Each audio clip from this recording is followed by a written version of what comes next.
Dukung kami dengan cara subscribe dan tonton videonya sampai habis, agar sahabat tidak gagal paham. Negara Islam Indonesia, disingkat NII, juga dikenal dengan nama Darul Islam atau DI yang artinya adalah Rumah Islam. Kelompok ini bertujuan pembentukan negara Islam di Indonesia. Sejarah pemberontakan Darul Islam, Tentara Islam Indonesia, DITI, di Jawa Barat mencapai puncak aksinya tanggal 7 Agustus tahun 1949. Sekar Maji Marijan Kartosuwirjo memproklamasikan berdirinya Negara Islam Indonesia (NII), yang kemudian ditangkap dan dihukum mati. Ketidakpuasan Kartosuwirjo terhadap kemerdekaan Republik Indonesia yang masih dibayang-bayangi oleh kehadiran Belanda yang ingin berkuasa lagi, menjadi latar belakang peristiwa ini. Perundingan Renville pada tanggal 7 Januari tahun 1948 antara pihak Indonesia dan Belanda menimbulkan masalah baru. Kubu Kartosuwirjo menganggap pemberian wilayah Jawa Barat sebagai bagian Belanda bukan arti kemerdekaan sebenarnya. Bahkan, kebijakan tersebut membawa Kartosuwirjo mengklaim Jawa Barat bukan bagian Indonesia lagi. Saat itu, Kartosuwirjo bertemu dengan Raden Oni dari Laskar Sabilillah Tasikmalaya. Mereka berniat mempertahankan Jawa Barat bersama Sabilillah dan Hizbullah. Pertemuan ini terjadi di Desa Pangwadusan, Cisayong, Tasikmalaya. Laskar Hizbullah, Sabilillah, dan Gerakan Pemuda Islam Indonesia (GPI) hadir di forum tersebut. Upaya pendirian NII di Jawa Barat tercium oleh pemerintah Indonesia. Kartosuwirjo dan kawan-kawan rupanya tidak mendapatkan informasi terbaru terkait perkembangan kedaulatan Indonesia setelah perundingan Rumroyen dan konferensi Meja Bundar KMB.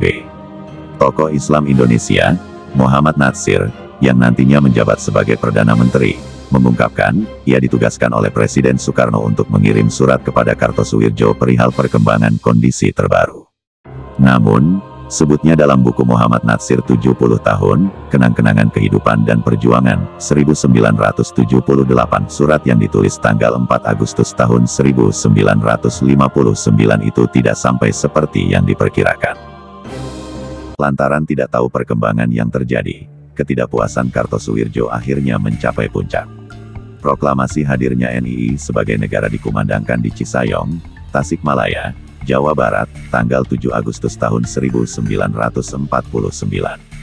NII dalam maklumat pemerintah nomor 2/7, menuliskan bahwa tanggal 17 Agustus tahun 1945 atau Hari Kemerdekaan Indonesia adalah akhir masa kehidupan bangsa Indonesia. Kartosuwirjo telah memantapkan langkahnya untuk mengklaim seluruh wilayah Indonesia sebagai kekuasaan NII. Sahabat masa remaja Soekarno ini merangkai konsep bentuk dan sistem pemerintahan baru dengan dirinya sebagai imam negara.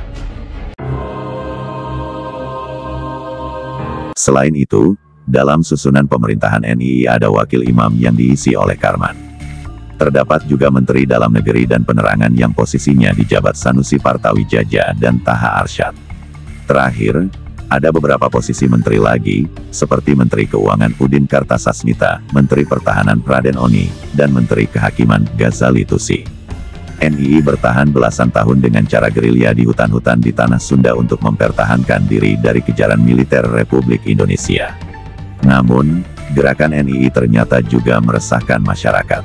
Dikutip dari tulisan Irfan Teguh berjudul, Digorok Gerombolan, Kesaksian Kekejaman DITI di Bandung, diungkapkan kesaksian warga bernama Emej.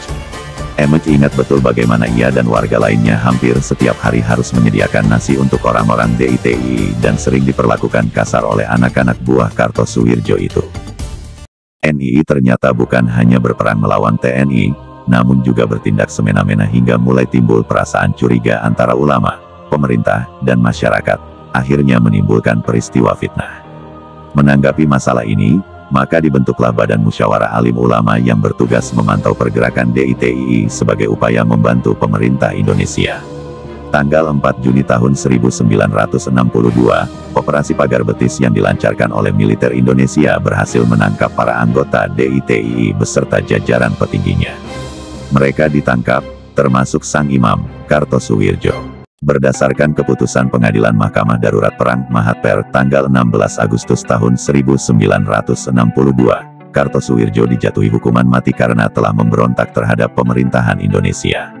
Pada tanggal 5 September tahun 1962, Kartosoewirjo dibawa ke salah satu pulau di Kepulauan Seribu, dekat Teluk Jakarta. Ia dieksekusi setelah sehari sebelumnya dikabulkan permintaan terakhirnya untuk bertemu keluarga. Tepat pukul 5.50 waktu Indonesia Barat, Kartosoewirjo dihukum mati dan itulah akhir perlawanan DITI di Jawa Barat.